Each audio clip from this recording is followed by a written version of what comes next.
are so excited to be with you again and to introduce our topic for our second podcast episode, which is the mind-body connection. So we're very excited to get into this topic today. It is a massive one and it is an incredibly powerful one. And we've got so much content to talk about that can really assist you if you allow it to. So I'm going to hand over to Nell in just a moment to do our opening karakia. But before we do, I just want to really encourage you today to be open. Allow yourself to just receive the ideas, the information, and to open yourself up to a different way of thinking, a different possibility for yourself. So I just wanted to suggest that. And with that being said, now can you please open our session? Absolutely. Kia ora koutou. This is a lovely little karakia that we thought was quite apt for this session. So this is the karakia. Ko te manu e kai ana e te miro, no nā te nahere, ko te manu e kai ana I te matauranga, no nā te ao, which means the bird that consumes the meadowberry owns the forest. The bird that consumes knowledge owns the world. Beautiful. Thank you so much, Nell. All right, so just another little introductory exercise, because you know that we love to bring you these practical resources, practical techniques in order to assist you to ground, to center your energy. What we're going to do today is a breathing technique called bee's breath. And this is really simple. And all it involves is taking a nice deep inhalation. And on the exhale, just making a nice gentle humming sound, just like a bee. Now what this does is it activates the vagus nerve, which is a really important part of the nervous system. And the vagus nerve essentially is what activates the parasympathetic nervous system and puts you into a state of rest and digest. So we're going to do just a few of these breaths now. So when you're ready, just find a comfortable place, preferably sitting with your spine erect. And from the belly now, I want you to take a nice deep inhale. And as you're breathing out, make a nice gentle hum.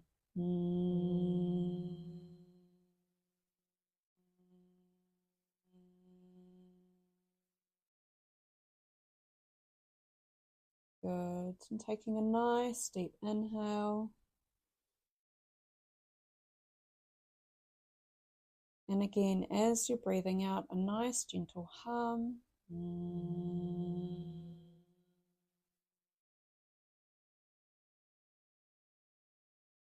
Just notice as you're humming, notice the gentle vibrations within the throat, within the neck, vibrating out, creating a really soothing feeling within the body. And I just want you to repeat this a couple of more times.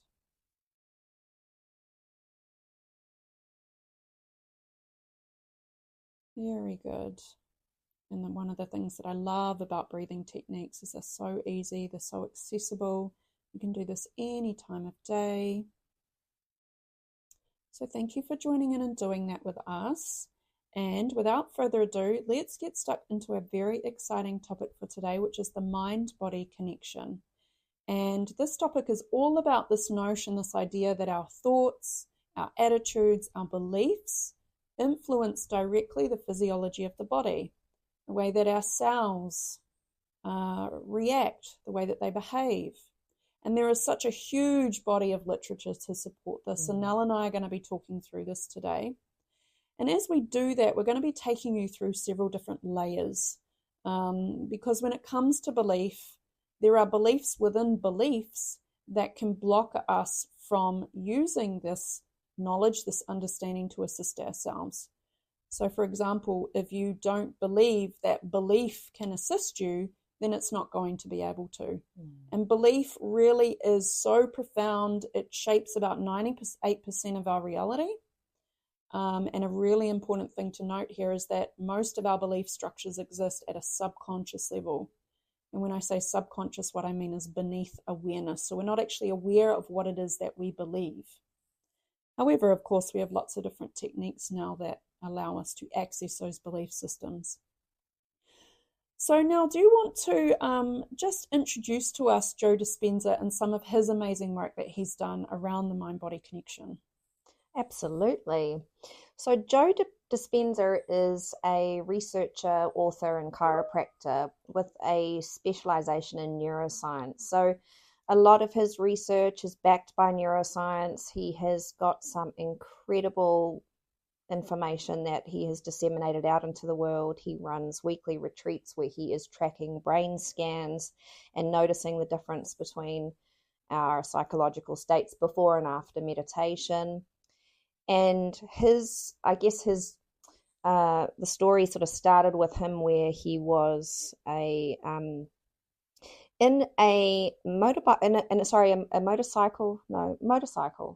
motorbike accidents where he was thrown from his bike and forced to cling to the front bumper of the truck to prevent it from running him over completely.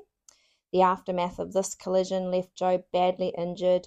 He was immediately rushed to hospital, and he woke up in a hospital bed the following day and began to realize the extent of his injuries. The orthopedic surgeon assigned to his case delivered the news that unfortunately Joe had sustained compression fractures in 6 of his vertebrae, and the surgeon strongly suggested stabilizing Joe's shattered spine through an invasive procedure requiring the installation of 2-foot-long stainless steel rods. Joe couldn't believe the outcome and wanted to seek other doctors' opinions. And after meeting with 4 neurosurgeons who confirmed the initial diagnosis, Joe still believed there had to be another way. So while he was lying face down in his hospital bed with the risk of quadriplegia if he tried to stand, Joe had to make a challenging decision. He either chose Plan A, which was a highly invasive procedure resulting in years of physical therapy and the chance that he would never walk again, or he could choose Plan B and find a way to heal himself through the mind-body connection. That's a bit of a choice point, isn't that, Hannah? It really is. And as you'll come to see throughout this episode, choice is massive. 100%. So both options offered incredibly long odds for Joe, but in his mind, Joe knew he didn't want to undergo surgery. And that's when his incredible journey towards healing began, right there in his hospital bed. So Joe chose to forego surgery and instead chose to use the mind-body healing techniques to foster his recovery. And although to some people they may seem far-fetched, he believed in himself and believed it was possible. After all, the brain is incredibly complex and there are countless stories of healing illness with the subconscious mind. Why should repairing body parts be any different? So incredibly, he began repairing his body with his mind by visualizing his body becoming whole again, feeling what it would feel like to feel whole again, to be healthy. And he did this by engaging in meditations. And, with this knowledge, he was a chiropractor. And so the knowledge that he had gave him the ability to mentally picture his injuries and visualize how those broken pieces needed to move to become properly aligned again. So for weeks, he dedicated every waking moment to healing his body. He journeyed inside himself to find the part of his brain that had remained locked for 23 years and began the critical mind-body connection to heal himself. And during those intensive days and nights of meditation, Joe rewired his brain and reassembled the pieces of his broken spine. At 10 and a half weeks, he stood on his own. That's incredible. Yeah. Absolutely amazing. He repaired the damaged vertebrae in his back through mind-body healing techniques and intense meditation. And standing was just the beginning. By the end of the 12 weeks, he was out of hospital, he was training for the next race, and he was working as a chiropractor again. And what came after is a really lovely journey of recruiting hundreds of thousands of people to be able to heal themselves through the power of belief and the mind and body connection. And he really dedicated the rest of his career to this now.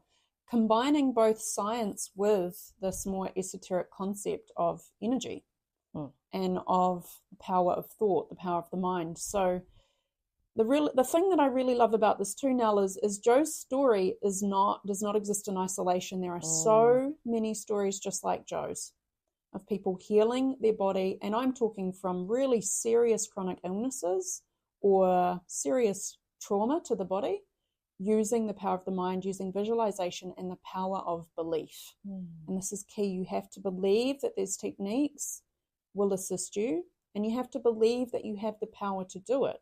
And if you can have those belief structures put in place, then you will find that it will be much easier to adhere to a persistent, consistent structure. And that, I think, is a really key point to this type of healing, is you need to be doing this stuff daily. But if you think about it, 3 months, being able to heal your spine or heal from chronic illness, it leads me to ask the question, why are any of us sick? Truly, why are we sick? A lot of it, would you say, comes back to our power of belief in terms of what we're capable of? Do you feel like majority of people know how potent they are in terms of healing their own lives and relationships? No, we're so disconnected from our power, more than you could even fathom, disconnected from ourselves. And many of us are stuck in what we call victim consciousness or victim mentality. We feel like we're powerless. And also, especially in Western civilizations, very ingrained in the medical system, which is all about biology. It's about using physical interventions to deal with the physical body, which doesn't take into account our multidimensionality. So there are many reasons for this, but belief, of course, is at the center to all of this. It's interesting in terms of where do these beliefs come from? What makes us believe the things that we do? And, you know, in my experience working in communities, a lot of it comes down to coding and conditioning and childhood, experiences, even trauma. They're like, power of belief. It's like a belief can be formed. A belief can be a norm in a household. A belief can be a norm in society. But would you say, Hannah, that our beliefs come from those around us? Absolutely. We're being programmed through all aspects of society, through the media, through our family conditioning, of course, but through wider societal structures. And I'm going to put something out there right now. And I believe that the health system is here to keep us in a sick role. Because pharmaceutical companies make a lot of money off people being sick. So you've got to think about the bigger powers that be here and what their role is in all of this. So wealth is generated from sick people. So does the wider society, do the 1% of the 1% want us to take our power back and begin healing ourselves? I would say not. And I know that that's getting at things from a slightly larger scale. But it's just interesting to kind of consider these things and how it all plays out in terms of our programming, our conditioning, and all the different channels that can flow through media, flyers, through songs, even through lyrics. We're being programmed through songs, through movies. It's like the power of an advert. The tune stays with you for years after you've even seen the advert. So that neural network is created, it's embedded, it's concretized. Every time you see that advert, you can sing along to the jingle. That's something that's essentially an example of how beliefs are concretized in our brains and our subconscious. Yes, well, marketing experts have a very good understanding of how the subconscious works and how to bypass the conscious mind, essentially, to program us. So there's a lot of information to this, but the really cool thing is that what's coming out now is a bunch of techniques that we can use in the comfort of our own home to or deprogram our own subconscious. So we really want to emphasize throughout our podcast that you are powerful, that you have the ability to change any program, any belief system, heal any trauma, dismantle any system that doesn't serve you. Do not consider for a moment that you are a victim in any way. Doesn't mean to say that you haven't experienced victimization, that things haven't happened to you that have been incredibly hard. We have so much empathy for that experience or experiences, but we really want to start to really emphasize empowerment. And we really want to assist you all to take your power back. Yes. It makes me think about, times where, there was the Great Depression or World War I and World War II and, the plague, and how families were moving through those traumatic times, having kids and teaching their kids as they grew up what life was like. Yeah. Whether it was we live in poverty, therefore we need to, et cetera, et cetera. It's like we are so vulnerable to messaging. We are. And it can so easily be something that we automatically embed. I mean, if my parents or, my older siblings or my extended family or my school system believed something to be true, why would I negate that? So therefore it just becomes a program. It's installed automatically. Exactly. So what we're trying to talk about is the power of belief. And we have some really fantastic studies that we'd like to talk about. And would you like to talk about your placebo effect? Because that is one of the real mainstream ideas most people know about, is the placebo effect. So it's something that I feel like most of us know about. Well, there's a huge body of research on the placebo effect, and what this refers to is the phenomenon where a person experiences real improvements in their health after receiving a treatment that has no direct therapeutic effect. So here's an example. Benedetti et al. And colleagues in 2003 took two groups of participants. One were administered an actual painkiller, and the other group of participants were given just a saline solution. So this is a placebo group. What they found is that the participants that received the saline solution showed a significant reduction in pain perception when exposed to pain sensation. And in this case, that was quite extreme heat sensation to the arm. They also saw this in terms of brain function, where a brain scan showed less activation of parts of the brain associated with pain perception. And these results were demonstrated to be more significant than the other group that were actually given a painkiller. Now, on top of this, there are countless numbers of anecdotal reports of cancer patients going into complete remission purely because they refused to believe they had cancer. So there is a large body of research now that shows that belief directly shapes our physiology. It shapes the health of our body and the way that our cells interact with one another. So we can use our dialogue, our beliefs, our words, our thoughts to shape our body and our health in both a positive and negative way. And so think about this. When you get up in the morning, listeners, and you look in the mirror, what are your thoughts towards yourself, your appearance, your body? When you get in the shower, what's your internal or external dialogue? Know that your body and the cells in your body is always listening. And the energy, whether that be positive or negative, is always shaping the health of your body. So we really want you, or encourage you, just to sit with that for a moment and just to reflect. What is your dialogue towards your body? What are your beliefs about your health and about your ability to shape your well-being? Gosh, this is giving me goosebumps because quite often I won't look in the mirror if there's been a choice point where I've made a poor decision, and it'll be, I don't want to look at you today because you've annoyed me. And so I can really relate with that. The mirror work, it's a really profound, powerful way to shift your belief systems. It's interesting just in terms of how other people just won't look in a mirror. They just will not look in a mirror. And I think that, there is, a reflection that would be good to have there in terms of, well, what do I believe about myself if I look in the mirror? Because all of these beliefs, they are literally like we're puppets, and they are pulling the reins, whether we know it or not, whether we like it or not. And they are way more powerful than we think they are. And if we're not careful, we just believe them. That's right. Most of our belief structures, our programming, all exists, as I said, at an unconscious or subconscious level. We are not aware of what we believe to be true about ourselves, about others, about the world. And so a really important part of this healing journey is learning how to dive into those deeper layers of ourselves and to start to observe ourselves and think, okay, what is it that I believe to be true? And sometimes it's helpful to keep an observation sheet of our thoughts throughout the day and start to identify some of the themes or the patterns in the way that we're thinking. And this can help link back to core beliefs.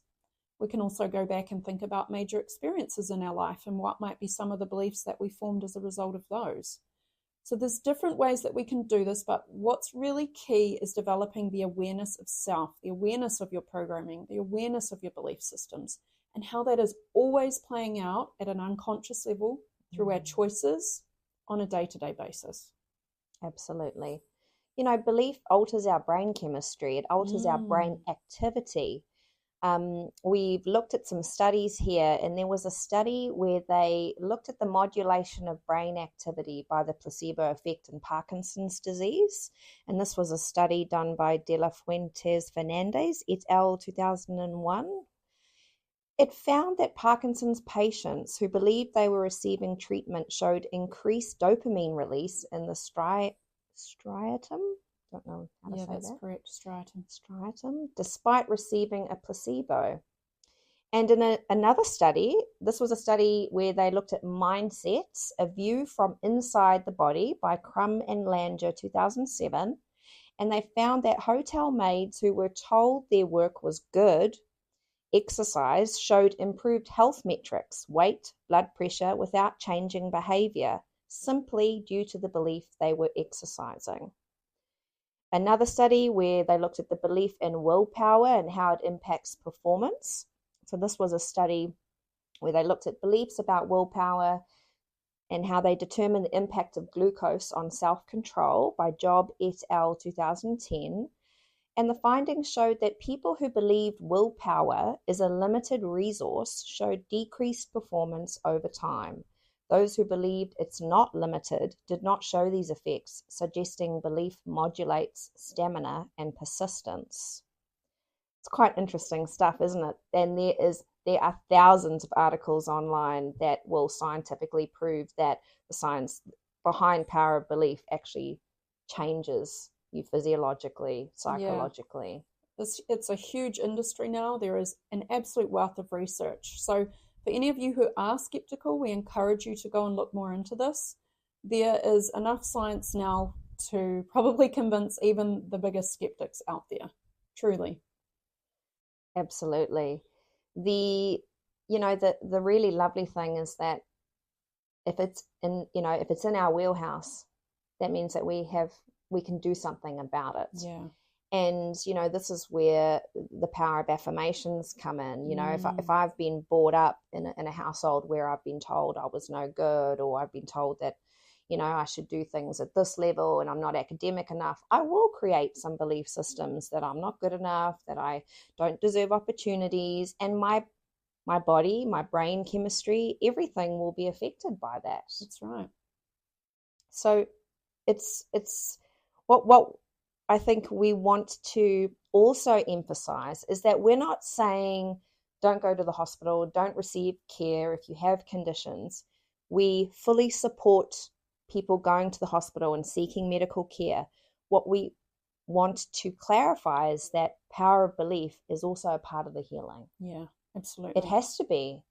If people have a diagnosis of an autoimmune disorder or a cancer and they get told, well, they've got this amount of time to live, understandably, it will affect how you perceive your reality if you're told you have 3 months to live. But actually, bear in mind, you could have a lot longer if you choose to believe something different. Yeah, that's right. The other way we can look at the connection between the mind and body is by looking at the nervous system. And the way that this kind of works is, if you look at the way the brain has evolved over time, we have now this complex interplay between older parts of the brain. So we're talking about the brain stem here, the limbic system, the amygdala, which are all about fight, flight, survival, and emotions, and the complex interplay between the prefrontal cortex, which is our ability to imagine, to think about the past, to think about the future. And so whilst back in the day, and this is particularly true when we look at animals, it needed to be that there was a physical threat in front of them in that now moment for their nervous system to become activated and for them to go into fight, flight, and into survival mode. And then as soon as that threat was gone physically for their environment, their nervous system would calm and it would go back into rest and digest. With humans and the way that our brains have evolved, all we have to do now is think about a stress, ruminate on a past trauma, and we are activating our nervous system. So we're having a thought and we're seeing the direct influence of that thought onto a part of the body, the nervous system. And this is why so many people, the bulk of humanity, is stuck in states of chronic stress and survival.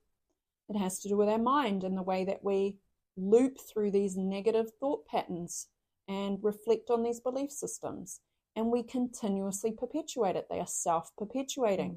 We will create experiences in our environment that tell ourselves repetitively that what we believe is true. You know, in my own experience, you know, in terms of the power of belief, I have a pretty concretized belief that I'm not good enough in some areas of my life. And this belief has such a long tail for me, and it you know, it follows me around everywhere. When I'm not careful, it's there harping on. To be honest, Hannah, I believe it. And the therapy, the work that I'm doing, this is all around shifting these beliefs. It's being able to go, look, that is actually quite self-limiting. It doesn't work for me. It's a powerful narrative that is actually storing my life in a really limiting way. And actually, it also then cancels out times in my life where I'm good enough, where I'm actually more than good enough. And I have this confirmation bias going, no, that doesn't tie up with our narrative of, you know, Nell isn't good enough in areas. And then those like glimmers of like, this is where I'm smashing it. I'm not able to actually grasp that and integrate it unless I'm so conscious going, no, I'm actually going to give myself 35 seconds to sit here and go, you did those things that you wanted to do. You're more than good enough. And actually, that's all you have to be. But that is like a conscious workout. You're right. It is a conscious workout. And the thing about our brains too is that we are wired to pay attention to negative stimuli. So, you know, you could say 100 positive things to someone and you say one negative statement, and that is what they're going to tune in on, and that's what they're going to remember. And that's because we are wired for survival. I also very much resonate with that belief when you talked about not feeling good enough. And in my experience, everyone believes that they're not good enough in some form, whether it be some part of their body or a role that they have or some part of their life. And it is so concrete and can feel very difficult to overcome. 100%. You know, there are so many norms that are established in our society around what kind of role this, you know, you need to show up as in terms of, say, a parent or a worker or a house owner, and all these areas of your life where we have these expectations and these standards. And it's okay, you know, don't do away with your standards, but we really need to lower our expectations, because what happens is that our beliefs will basically say that we're not good enough in areas that we may well be more than good enough. Yes. And as you said, that belief I'm not good enough, it's going to show up as unconscious self-sabotage and us blocking ourselves and holding ourselves back. And so what we can do, and what we encourage you to do, listener, is try to identify one thought pattern, try to identify the belief that it links to, and create an affirmation that is the opposite to that, something that you would rather believe about yourself, and repeat that daily. And I mean all through the day for 30 to 90 days, keep repeating that affirmation. Another way that you can do this, which might speed up the results, is to actually go on YouTube, find a really pure theta wave state video to listen to. Listen to that for 7 to 10 minutes and assimilate your brain waves to theta state, and then repeat that affirmation for about 5 to 10 minutes. And when you're doing that, you're accessing directly into the subconscious. So it is about empowerment again. It's about, we're giving you the tools and techniques to go, hey, okay, what are my belief systems? Take ownership of that. And here's some tools and techniques to start to change those, because they do vastly shape our reality and our experience, not just our physical body, but all aspects of our experience. Absolutely. And Hannah was talking about brainwave frequencies, which, that's probably something we could spend a whole podcast on, because, and it's something that Joe Dispenza studies in the brain maps that he performs on all of his participants through these EEG scans, electroencephalograms, where it records participants' brainwave activity during meditation. And so we have brainwave frequencies. They're delta, theta, alpha, beta, and gamma. And so we're probably talking mainly about 2 brainwave frequencies. We all spend a lot of time, I think, in beta, which is correct. Stress. Yeah, it's associated with anxiety and depression. That's right. Parasympathetic, nervous system responses, they're not activated in beta states. No. We've got increased cortisol, we've got increased adrenaline, we're in a fight-flight response. And to be honest, yes, we probably spend a heck of a lot of our day in a beta brainwave frequency. And what that does to our physiology, our brain chemistry, our beliefs, it really mucks it up, doesn't it? Yeah. And what we can't be is creative.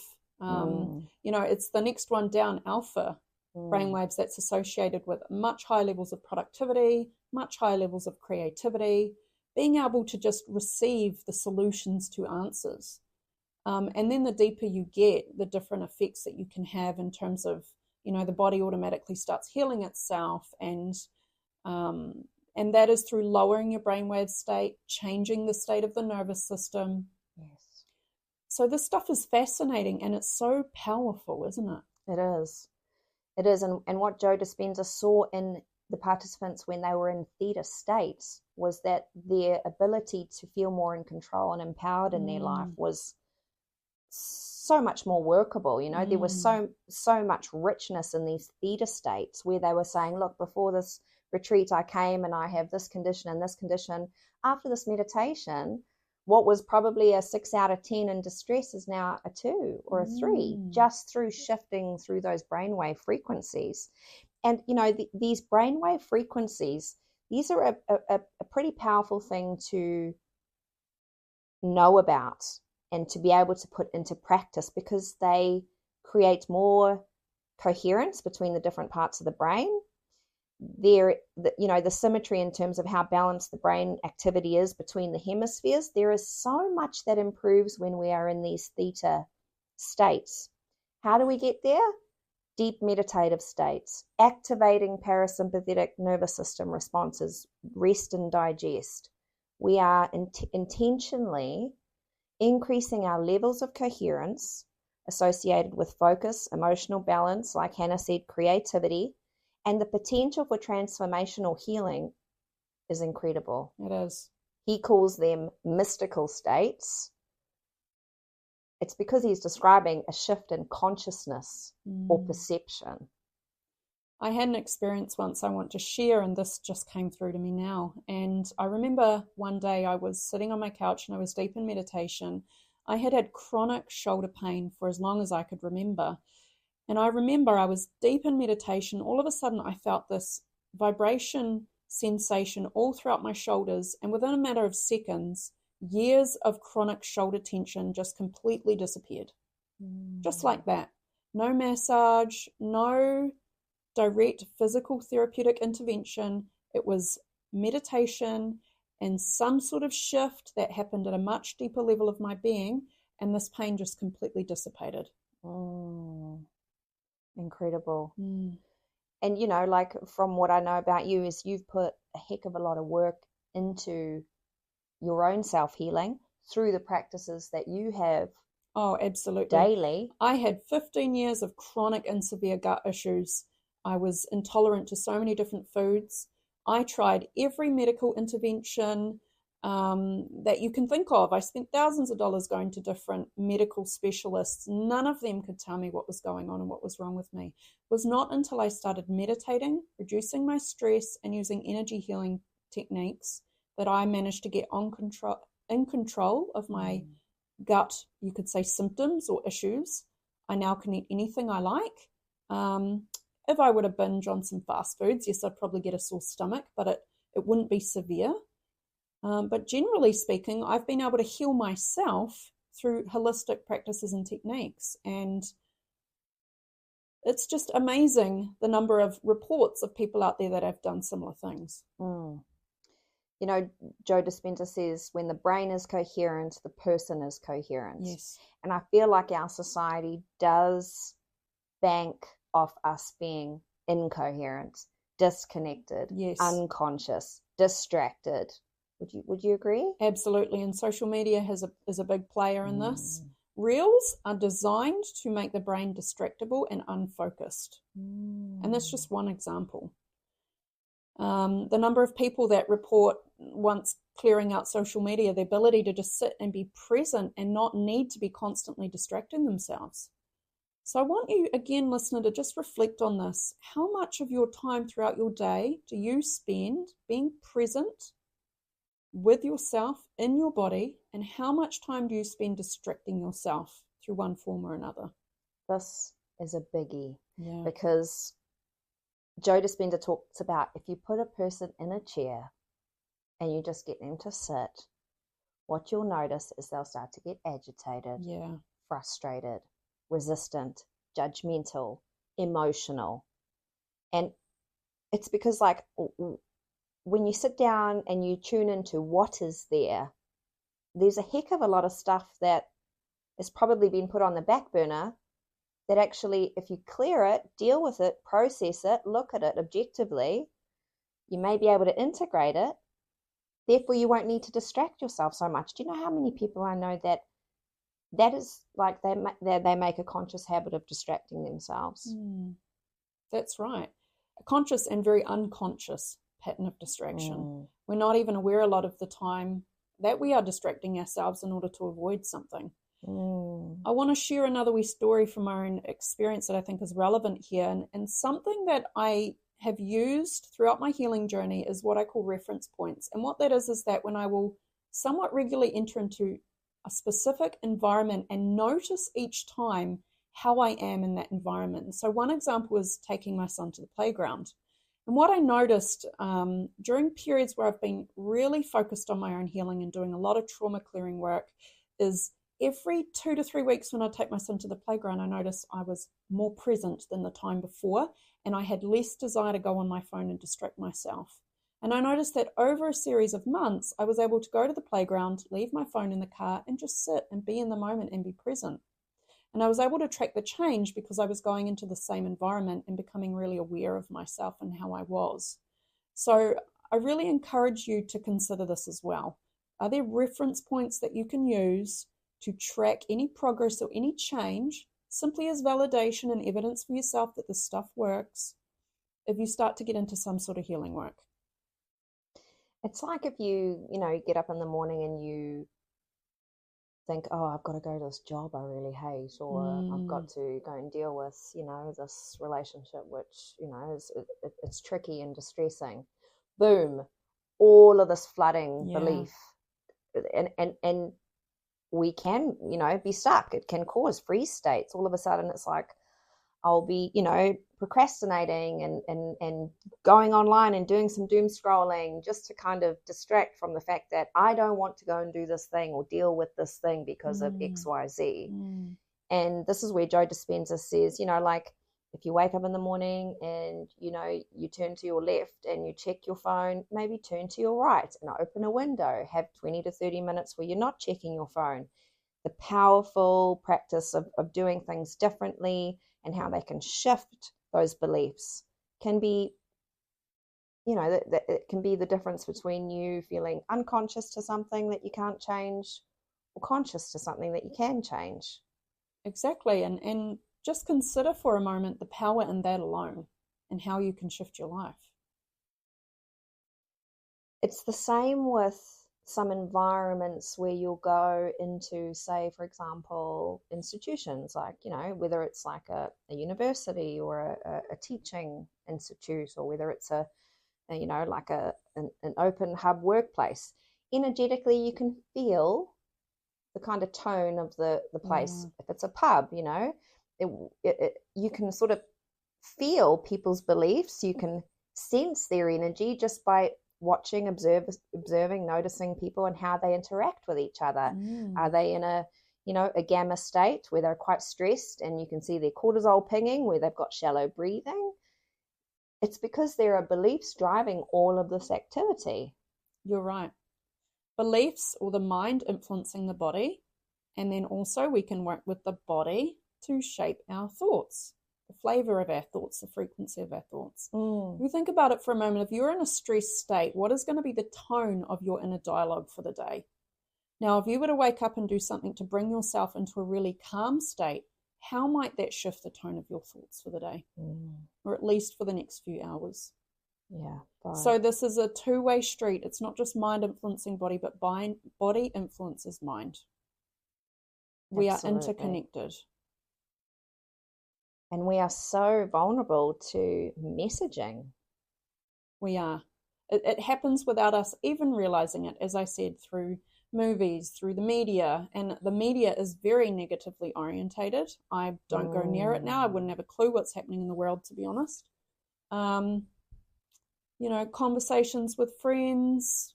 So be mindful of who you spend your time around. Yes. Your family, your friends, what's the tone of their corridor? Vibe. They say we are the sum of the 4 to 5 people we are influenced by. There we go. And, I feel like a practice that would be really practical, and it would bring a lot of awareness to listeners, as if they did, like Hannah said, just practice an affirmation. So something that is the opposite to what you might believe about yourself. And every morning as you are pouring a hot drink, or as you're getting ready for your day, whether you write it on your mirror, whether you have a little piece of paper somewhere where you can, see it, be able to just really notice, is there resistance? Is your ego getting triggered and saying, hell no, that's not true? Because if that's the case, you're working with some pretty powerful belief systems there. Yeah, that resistance is a really key indicator that there's something deeper going on there to take a look at. Yes. So try to take a step back and look at it for what it is, and just get curious about it. What is that resistance telling me right now? What's sitting underneath that? Yes, that is the key, isn't it? Is non-judgmental postures when it comes to this work, because a lot of it can induce shame and guilt, which, it is a byproduct, but it doesn't have to be that way if you look with objectivity and you don't judge. You just look and you notice, you just assess. It's like you're a curious investigator that is looking through non-judgmental eyes. Oh, look at that. I believe that about myself. How interesting. Because remember, we are all programmed. We all have beliefs that don't serve us. So it's not about comparing yourself to somebody else, because we're really all in the same boat. We're all just very unique and in some ways all very the same. So try to take a stance of compassion, compassionate, naive inquirer towards yourself. And just perhaps over the next week, we encourage you to just try and observe yourself, your thoughts, what it is that triggers you. And perhaps you could do some journaling or talk about it with a friend and create this environment of compassionate, naive inquirer into yourself, into your belief structures. Yes. Because once you start to become aware of what it is that's sitting in your subconscious, then you've got something really juicy to start to work with. And that's when you can start to use these techniques to start to create change at an unconscious level. And change at an unconscious level it becomes effortless. It becomes the unconscious pattern that serves you, that creates better in your life, that is effortless. Vibe. Absolute vibe. And it is something, like Hannah said, we all experience. We are all in the same boat here, listeners. So please, we encourage you to be that non-judgmental, compassionate inquirer when it comes to this work. We don't want there to be any shame, because we live with enough of that stuff. Yeah. It's just about, hey, look, it's like that. What do I want moving forward? With a really nice big bee breath, or, a box breath. I think that the breath work is a really big component here in terms of helping alleviate the distress around this work as well, would you say? Absolutely. It's learning how to co-regulate, and we can probably will spend a whole episode talking about regulation and the nervous system. And we know that this is what's one of the biggest pieces of work that I do with my clients is around the nervous system and learning how to regulate, because it's difficult to do deep healing work if you're in a state of survival. Absolutely. So listeners, that's us for today. That's a wrap. You know, we are very passionate about this stuff. So if anybody has any questions, comments, curiosities, please get in touch with us, and we will put some comments in terms of links of where to go if people are interested in Joe Dispenza and his work. Bruce Lipton's another big name. Another one, yeah, yes. That would be great for you guys to look into as well. Yes. Like we say, it's all backed up by science. Yes. Awesome. And we want to thank you too. There's many of you that reached out to us after our first episode, and we're really excited and really wanted to hear and know more. So thank you for your encouragement and your feedback and your engagement. We so appreciate it. Yes, we're here for that. So keep that coming. Woohoo! Awesome. All right. So what we'll do now is we'll finish with a karakia and we'll close it out, and we will see you next time. Awesome. All right. Kua mutu a mātou mahi mō tēnei wā, manakitia mai mātou katoa o mātou hoa o mātou whānau ai o ki te aorangi. And that translates to our work is finished for the day, for the moment. Bless us all, our friends, our families. Love to the universe. Ka kite. Ka kite.